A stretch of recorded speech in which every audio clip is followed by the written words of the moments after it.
Quem trouxe Bíblia, diga amém. Amém.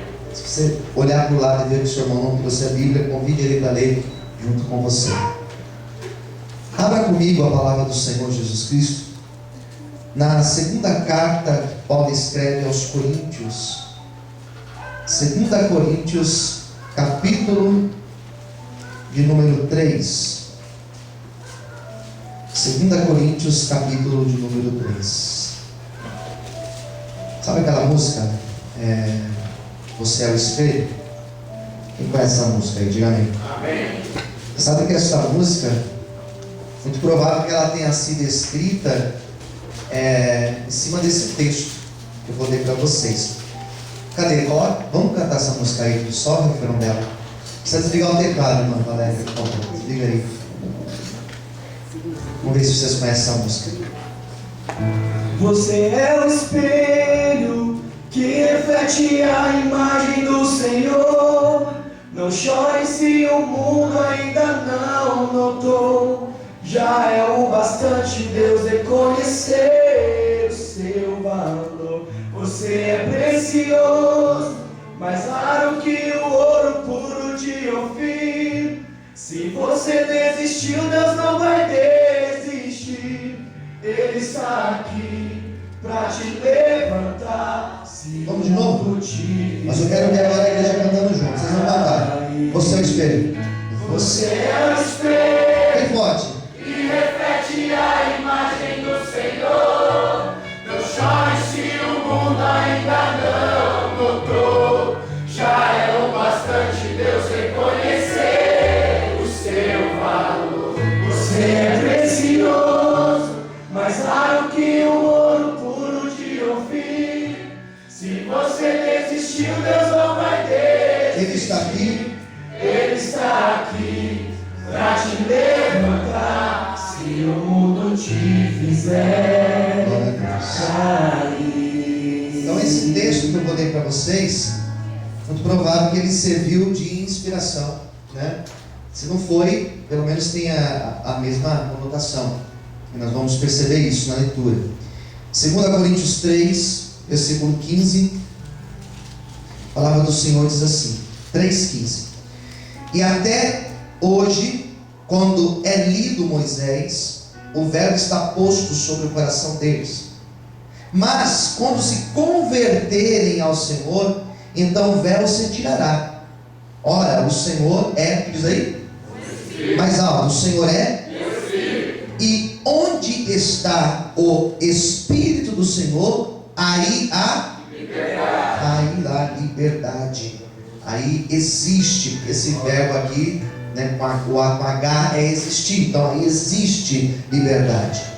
Mas todos nós, com cara descoberta, refletindo como um espelho a glória do Senhor, somos transformados de glória em glória na mesma imagem, como pelo Espírito do Senhor. Feche os teus olhos, fala conosco, Senhor, através da palavra que agora foi lida, através do teu Espírito Santo. Venha ministrar os nossos corações. Estamos aqui hoje sedentos, prontos para sermos tocados e influenciados por Ti, Senhor. Nos abençoe em nome de Jesus. Amém. E graças a Deus. Vamos aplaudir o Senhor Jesus Cristo. Aleluias. O apóstolo Paulo, quando ele escreve a sua segunda carta aos Coríntios, Paulo, ele está falando de algo que é cristão, muito cristão. Ele está falando da palavra caráter. Sabe o que é caráter? Caráter não é aquilo que nós mostramos externamente, mesmo, apesar de que o caráter pode ser demonstrado, né? Você, de repente, da maneira que a pessoa vai se vestir, ela vai mostrar um pouco do seu caráter. Então a gente pode pensar também nisso. Mas o caráter de uma pessoa é quem de fato a pessoa é. E nós temos aqui Paulo falando do caráter do cristão. E como deve ser o caráter do cristão? O cristão tem que ser diferente. Amém. Quem concorda, diga amém. Amém. O caráter do cristão, ele tem que ser diferente. A maneira que nós lidamos com negócios, por exemplo, tem que ser diferente. A maneira que nós lidamos com os nossos relacionamentos tem que ser diferente. O funcionário que é cristão, ele tem que ser diferente. O aluno que é cristão tem que ser diferente. O esposo que é cristão, a esposa que é cristã, tem que ser diferente. O filho cristão, ele tem que ser diferente. Por quê? Porque o caráter dele é um caráter de Cristo. Amém. Eu preciso refletir Cristo. Amém. E é mais ou menos isso que Paulo está trabalhando nesse capítulo 3. Ele começa no 2 e ele estende ao 3. Fala sobre o caráter do cristão. E isso está cada vez mais complicado. Porque nós encontramos pessoas na igreja que não tem caráter nenhum. Verdade. Não tem palavra. Não tem palavra. Fala e não cumpre. Não são honestos. São travesseiros, aproveitadores. São pessoas que às vezes estão dentro da igreja, mas só estão na igreja, mas ainda não foram transformadas. Eu digo ainda pela fé. Eu creio que ainda serão transformados, mas ainda não foram transformados pelo poder do Senhor. Eu preciso ser diferente. Isso eu tenho que falar todos os dias quando eu me levanto pela manhã. Meu caráter tem que ser diferente. Conheço alguns pastores que eu vou ser sincero a vocês. Que caráter péssimo. Péssimo exemplo. São péssimos nas relações, são péssimos nos negócios, são péssimos pais, péssimos esposos. Conheço vários. E o interessante do texto, que Paulo vai falar do fruto do Espírito na vida da pessoa. E ele vai falar que esse fruto deve ser evidente. Que olhar para nós, precisa ver em nós o caráter de Cristo. Que fruto é o que evidencia Cristo em nossas vidas. Paulo no capítulo 3 vai falar sobre uma tal carta de recomendação. E ele, ao falar dessa carta de recomendação, ele fala que a carta dele de recomendação, o currículo dele é apresentado pela igreja. Isso daqui é o que eu gerei. Então a minha carta de apresentação é esta igreja aqui que eu apresento para vocês, que segue o meu exemplo. Entendeu? Quem entendeu, diga amém. Amém. Essa é a minha carta de apresentação. A igreja que eu ensinei, que eu doutrinei. Olha que interessante, porque ele está falando aqui sobre o que ele gerou. E o que nós temos gerado? Nós que temos filhos, os filhos que nós estamos gerando, nós que estamos dentro de uma família, qual é o exemplo que nós estamos gerando na nossa família? Você sabe que tem pessoas que é difícil você evangelizar ela, porque dentro da casa dela ela tem um péssimo exemplo do que é ser cristão, ao ponto da pessoa falar: eu não vou entrar na igreja, porque se for entrar na igreja e ser que nem você, prefiro ficar onde eu estou. Então isso é muito sério. E são essas questões que Paulo trabalha aqui dentro desse capítulo 3 da segunda carta aos Coríntios. Num outro momento da carta, na sequência do mesmo assunto, ele apresenta um outro nome. Surge qual nome? O nome do maior profeta do Antigo Testamento. É o nome de Moisés. E ele, ao falar de Moisés, quando ele apresenta Moisés na história, ele apresenta Moisés Ele apresenta o que Moisés representa, que é a lei. Então, em alguns momentos aqui, ele fala Moisés, só que na verdade, ele se refere à lei. E não somente a lei, simplesmente escrita, mas ele fala do momento em que a lei representava ao judeu. A lei como um contato direto do homem a Deus. A lei como um contato de Deus ao homem. Porque a lei foi dada de Deus para o homem. Então, quando ele fala da lei, ele está falando da relação do homem com Deus. Eu vou tentar ser o mais claro possível. Talvez ainda esteja um pouco complexo a pregação, mas vai melhorar. E ele começa a apresentar essa história de Moisés. Ele começa a tentar explicar um pouco sobre a lei. E ele vai trazer um outro elemento, porque além da lei, além de Moisés, agora ele coloca a palavra Espírito. Ele vai dizer que Deus é o quê? Deus é Espírito. E aqui começa a surgir uma dificuldade para aqueles que ouviam a pregação de Paulo. Porque era um povo que estava preso à lei. Eles estavam presos à questão da lei, onde a obediência à lei faz a pessoa ser abençoada, onde a observação da lei faz a pessoa ser salva. As pessoas ainda estavam presas a essas questões de lei. E Paulo agora apresenta uma outra ideia,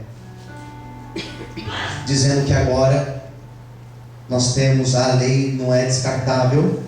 A lei foi a primeira revelação, e a continuação dessa revelação foi em Cristo, através da graça. E ele vai então dizer que a lei era importante. Sim, a lei é importante. Mas a lei, de forma fria, de forma crua, ela distancia o homem do outro, ela causa até acepção, ela causa até a morte. Mas no momento em que eu começo a enxergar a lei com o olhar de Cristo, eu começo a perceber o que significa a palavra graça. E aqui surge então a palavra graça, onde nós não somos salvos nem abençoados porque a lei nos garante isso. Não, nós somos salvos, nós somos abençoados pela infinita graça e misericórdia de Deus. Então Paulo vai começar a apresentar esse contexto, onde os religiosos eles tinham uma grande dificuldade de entender a graça. Os religiosos na época de Cristo, na época do apóstolo Paulo, eles não conseguiam soltar, eles não conseguiam pensar em Deus sem pensar na lei. Claro, eles foram ensinados dessa maneira. E quando você é ensinado num fundamento, dificilmente é difícil você conseguir arrancar esse fundamento e começar a pensar de uma outra maneira. Difícil mudar a forma de pensar. Quem concorda, diga amém. Muito difícil. Então eles estavam ensinados aquela questão de lei, de lei, de lei, de lei. E Moisés, e agora Paulo apresenta a questão da graça para eles. E apresenta um outro conceito dentro da palavra graça, que é a palavra liberdade. E ele vai dizer que agora nós temos a liberdade, somos livres. Você pode dizer glória a Deus por isso? Graça, Deus é Espírito, e esse Espírito traz liberdade. Olha que coisa mais leve. É leve pregar Cristo, não é pesado pregar Cristo, porque Cristo é liberdade. Fala para o teu irmão do lado: Cristo é liberdade. Mas vamos por partes. Primeira coisa que ele fala sobre Deus: Deus é Espírito. Deus é Espírito. Deus não enxerga Deus, porque é Espírito. Eu não consigo tocar em Deus fisicamente. Foi louvado hoje um cântico que fala, ou melhor, foi falado na hora do louvor de uma mulher que tocou na obra de Cristo, as vestes dele. Hoje nós não tocamos na veste de Cristo. Nós não tocamos em Deus como eu toco aqui, como você me tocar, que Ele é Espírito. Eu não sei a forma dele real. Alguns autores bíblicos colocaram que Ele tem mão, que Ele tem olhos, que Ele tem pés, mas Ele é Espírito. Nós não temos a revelação plena de como é Deus. Mas apesar de Deus ser Espírito, eu quero te dizer que Deus é real, queridos. Que Deus ele existe. Que ainda que eu não possa enxergar, ainda que eu não possa tocar, eu sei que Ele pode me tocar, porque eu sinto o toque dele na minha vida. E pela fé eu posso tocar em Cristo, não pelas minhas mãos, mas eu posso me ajoelhar e fazer uma oração sincera. E a minha oração sincera, ela pode atravessar o teto desta igreja, o telhado desta igreja, e ela pode tocar o coração de Cristo.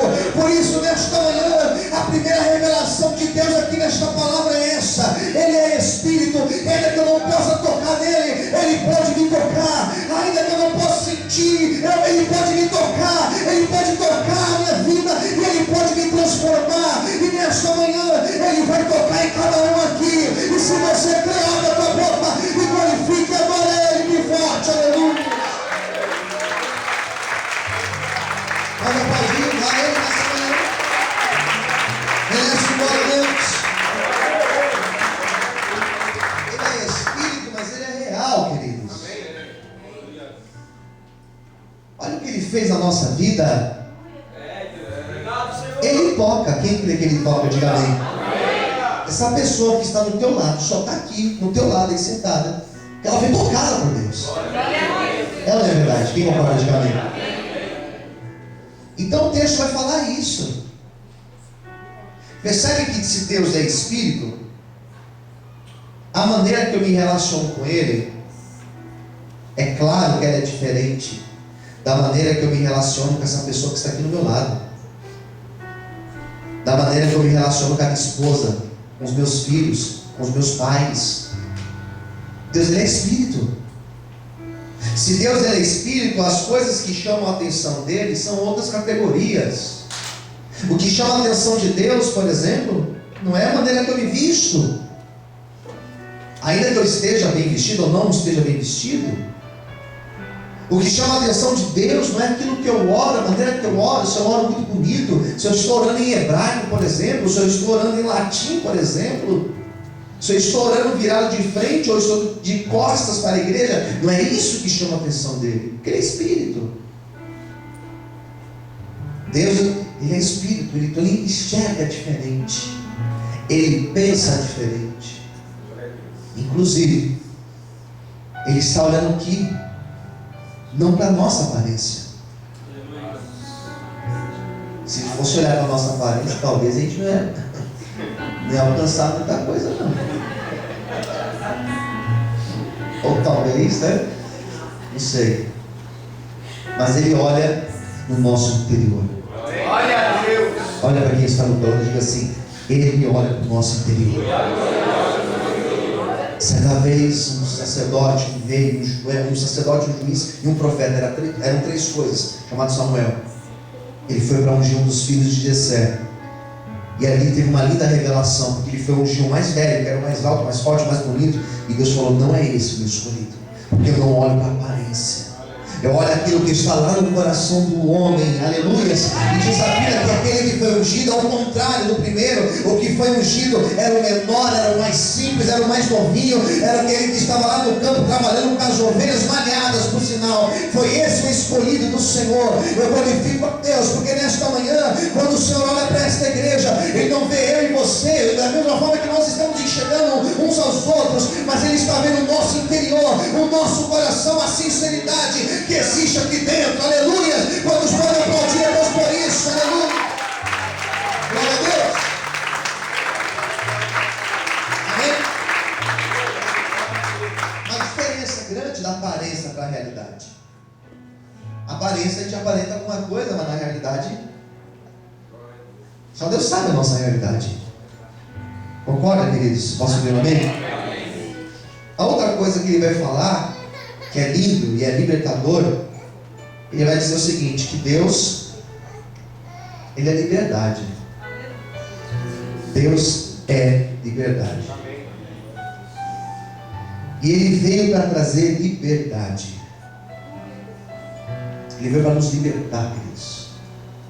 Nos libertar da lei. Porque nós estávamos presos à lei. De uma tal forma que para nós termos contato com Deus, nós precisávamos de um intermediário. Estávamos condenados a ter contato com Deus por intermediários, onde a figura do sacerdote era aquele que fazia a ponte do povo a Deus e do Deus ao povo. Nós estávamos condenados a ter um relacionamento com Deus atrás de panos, cortinas e véus. Estávamos condenados a nos aproximarmos de Deus até aquela faixa ali, e dali em diante não poderíamos entrar. Eu já vi em algumas igrejas, sobretudo ortodoxas, onde você só pode ir até ali. Dali em diante só o sacerdote pode entrar. É triste porque você pensa, o contato com Deus é só até aqui, e dali para lá só alguns poucos podem entrar. Estávamos condenados a isso. Estávamos condenados a viver num constante trazer carneiros, novilhos ao altar para ser derramado o sangue dele, para que os nossos pecados fossem perdoados. Estávamos condenados a isso. Até que Jesus Cristo veio. Ele nos trouxe liberdade. Ele nos trouxe liberdade, queridos, da lei. Ele nos trouxe liberdade para aquela pessoa que é viciada. Ele trouxe liberdade para essa pessoa da escravidão de um vício. Eu glorifico a Deus porque nós temos algumas pessoas aqui dentro que um dia já estiveram presas ao cigarro, por exemplo, já estiveram presas à cocaína, já estiveram presas à pedra do crack, já estiveram presas ao cigarro da maconha, já estiveram presas à prostituição, já estiveram presas a uma vida de adultério e pecado, já estiveram presas à vida de jogo, e no dia que conheceu Jesus, Jesus libertou totalmente. Tem pessoas aqui dentro que estavam presas na opressão, queridos, estavam presas na depressão, eram pessoas deprimidas, eram pessoas oprimidas pelo diabo, eram pessoas que para dormir precisavam se encher de medicamentos, eram pessoas que para dormir precisavam estar embriagadas, mas eu glorifico ao Senhor, porque são pessoas que no dia que levantaram a mão e aceitaram Jesus, uma obra de libertação se iniciou. E se na tua vida ainda precisa algumas coisas serem transformadas, eu profetizo hoje a liberdade de Cristo, a libertação dele sobre a tua vida e sobre a tua casa, em nome de Jesus. Se você recebe esta palavra, abra tua boca, exalte e adore ao seu nome forte. Aleluia. Amém, queridos? Estávamos presos, ele nos libertou. Presos a coisas do passado, ele nos libertou. Presos a pessoas, ele nos libertou, queridos. Somos presos a ele agora. Aquela expressão que Paulo usa lá em Filemão: sou prisioneiro, mas agora sou prisioneiro de Cristo. Ele fala dessa liberdade. E essa liberdade também está no fato de nós servirmos a Cristo de forma livre. Fala assim para quem está do outro lado. Fala assim: olha, você é livre para servir a Cristo. Amém. Não existe opressão para servir a Cristo. Nós não temos a utopia de se criar um Estado cristão evangélico ou cristão protestante. Nós não temos a pretensão de um dia ter um presidente evangélico lá no poder e ele falar: a partir de hoje todos têm que ser evangélicos. Nós não temos essa pretensão. Nós não temos essa pretensão dominadora de ir para um país remoto talvez e falar: olha, a partir de agora vocês são colonizados, vocês precisam agora acreditar na Bíblia. Nós não temos essa pretensão, porque nós acreditamos que para servir a Cristo, a pessoa tem que ser livre. Glória a Deus. Totalmente livre. Quem queria dizer amém? Amém. Totalmente livre. E a grande liberdade que Ele nos deu é uma liberdade que nós chamamos de livre-arbítrio, que é a liberdade de você fazer as suas escolhas. Isso é muito bom, queridos, porque nós somos livres para decidir se eu quero o azul, se eu quero o vermelho, se eu quero o vermelho, se eu quero o verde. Nós temos a total liberdade para decidir se nós queremos até crer ou não crer. Nós temos a total liberdade para decidir. Por isso que Deus é Espírito, porque nós temos a liberdade da escolha. Ele não nos obriga, Ele não te obriga a fazer algo. Você não é obrigado a servir, você não é obrigado a estar aqui, você não é obrigado a acreditar na Bíblia, você não é obrigado a nada. Você é livre. E o amor verdadeiro só existe quando a pessoa tem a liberdade. O amor verdadeiro é aquele pássaro que pode voar e ir embora, mas ele decide ficar aqui. Quem entendeu? Diga amém.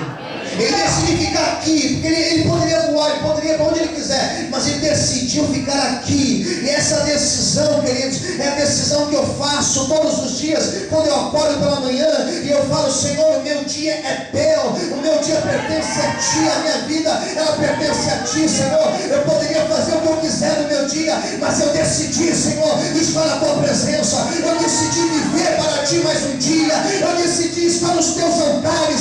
Você tem liberdade para escolher, querido. Você tem liberdade para tomar a decisão que você quiser. E se você decidir por Cristo hoje, saiba que é a melhor decisão da tua vida. Aleluia! Você pode glorificar o Senhor.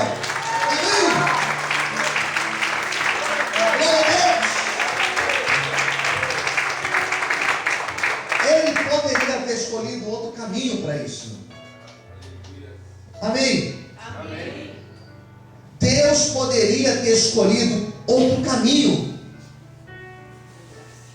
Vão me servir por obrigação.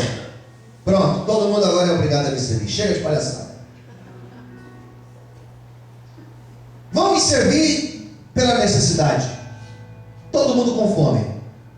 Só vai ter comida quem me servir. Todo mundo é ser obrigado. Vamos lá, né? Senão a gente não vive. Ele não escolheu assim. Tem ímpios prósperos e tem prósperos que entenderam de amém. Amém. Tem ímpios com uma vida saudável, eles são bem saudáveis, eles têm liberdade. Nós temos a nossa liberdade, queridos. Me serve aquele que quer. Na doença ou na saúde, na prosperidade ou na miséria, só vai me servir aquele que quiser. Foi isso que Cristo escolheu. Quem entendeu? Diga amém. Amém. Por isso que tem pessoas da igreja prósperas, Amém. porque eles não estão aqui porque eles estão aqui porque eles não encontraram outro lugar para estar melhor do que na presença do Senhor. Por isso que na igreja tem pessoas enfermas e outras saudáveis, porque independente se tem ou não tem saúde, o altar do Senhor é o único lugar que a alma se encontra. Amém. Amém, queridos? Amém. Essa liberdade foi o que Paulo disse, que nós também temos. Você é livre para as suas escolhas. Amém. Ele vai falar sobre essa questão da liberdade, e ele encerra esse capítulo 3 de uma maneira que eu acho muito bela e poética. Ele vai dizer da seguinte maneira, no versículo 18: mas todos nós, com cara descoberta, refletindo como um espelho a glória do Senhor, somos transformados de glória em glória, na mesma imagem, como pelo Espírito do Senhor. Então Paulo vai dizer que da mesma forma, da mesma maneira que Cristo foi o reflexo de Deus aqui na terra.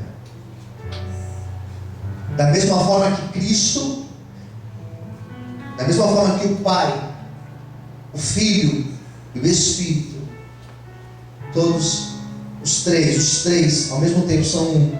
Da mesma forma que o Filho foi o reflexo do Pai, da mesma maneira somos nós, reflexo de Cristo na terra. As pessoas, elas precisam olhar para mim e para você, e elas precisam ver Cristo na nossa vida. Amém. E elas precisam ver Cristo nas nossas ações. As pessoas têm que olhar para mim e para você, e elas têm que falar: realmente, Ele é diferente. Ele tinha liberdade para fazer o que Ele quisesse, mas Ele escolheu ser igual a Cristo. E a minha oração nesta manhã, e aqui eu encerro a minha pregação de hoje, a minha oração nesta manhã é para que quem olhar para mim e para você, para quem olhar para esta igreja pequena e simples, possa falar: Cristo habita neste lugar. Quem olhar para você possa olhar e falar assim: Ele é diferente, Cristo habita nessa pessoa. Não tem aparência, é pobre, ele é simples, ela é simples, mas mesmo assim, quando ele abre a boca, ele fala de um amor de uma tal maneira, ele fala de Cristo de uma tal maneira, ele é uma bênção. E é isso que eu quero orar nesta manhã, para que aqueles que estiverem ao nosso redor, eles possam ver a glória de Cristo na nossa vida. Foi isso que Paulo orou pela igreja de Coríntios, e é isso que eu oro nesta manhã, para que quem olhar para mim e para você possa ver a glória do próprio Deus Pai refletida nas nossas vidas. Amém? E se é isso que você deseja nesta manhã, tenha certeza que o mesmo Espírito Santo que transforma Paulo, o mesmo Espírito Santo que transformou a igreja de Coríntios, esse mesmo Espírito Santo, ele vai operar na manhã de hoje, e ele vai transformar as nossas vidas, em nome de Jesus. Se você acredita nisso, e se você recebe esta oração, glorifique e aplauda ao Senhor em forte, aleluia. Você pode aplaudir o Senhor? Aleluia.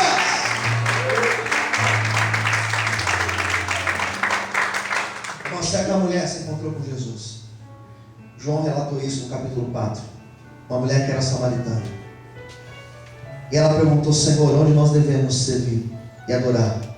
Os nossos pais disseram que nós devemos ir para o monte. Vocês, judeus, falam que é no templo onde nós devemos ir. Não importa onde. Deus, Ele está em busca dos verdadeiros adoradores. Porque Ele é Espírito. Ele está aqui e Ele está lá ao mesmo tempo, no monte ou no templo. E o lindo da história, que essa mulher era uma mulher que já tinha tido quantos casamentos? 5 casamentos, 5 maridos, e agora ela já estava no outro. E quando ela ouviu aquela revelação, ela saiu daquele lugar, ela evangelizou todo o seu povo, porque naquele momento ela começou a refletir o olhar de Cristo. Ele não me condenou, e Ele não vai te condenar. E ela saiu refletindo Cristo. E aquela cidade aceita Cristo pela vida dessa mulher. A obra do Senhor na nossa vida será dessa maneira. Quem olhar para mim e para você verá a glória de Deus. Você pode aplaudir ao Senhor por isso. E que Deus te abençoe. Vamos lá, você é o espelho. Aleluia.